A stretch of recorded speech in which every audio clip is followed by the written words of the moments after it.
এর যেই সুন্দর যেই প্রাকৃতিক যেই দৃশ্য, এই যে দেখুন বিশাল সবুজ ধান ক্ষেত।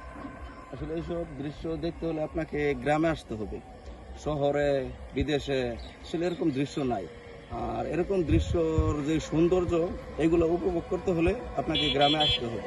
আর গ্রামের যে মজা, আসলে গ্রামের মানুষ কেন গিয়ে শহরে থাকতে চায় না, ভালো লাগে না। কারণ এই যে মনোরম পরিবেশ, আবহাওয়া, তারপরে এই যে সবুজ দেখলে চোখ জুড়িয়ে যায়, কত সুন্দর দেখা যায়। কৃষকের ধান, জমিনে ধান লাগিয়েছে, যে ধান পাকতেছে, ফসল কাটতেছে, কৃষক ঘরে ধান উঠাইতেছে। এইসব সৌন্দর্য যেই মনোরম পরিবেশ, এগুলো দেখতে হলে আপনাকে গ্রামে আসতে হবে। আর গ্রামে ছাড়া এরকম সুন্দর পরিবেশ আপনারা কোথাও পাবেন না। তো গ্রামের মানুষ এই কারণেই শহরে থাকতে চায় না, এবং ওই জায়গায় গেলে এরকম ওদের ভালো লাগে না। কেন ভালো লাগে না? এই এরকম পরিবেশ ঢাকা শহরে নাই তো। আর এখানে যে পরিবেশ, এটা খুবই সুন্দর দেখতে। আপনারা গ্রামে যদি শহর থেকে কেউ আসলে আপনারা গ্রামে যদি একদিন 2 দিন থাকেন, আপনাদেরও ভালো লাগবে, আপনাদের মন চাইবে না যাইতে। তো দেখুন কত সুন্দর চমৎকার দেখা যায়, চারিদিকে শুধু সবুজ আর সবুজ।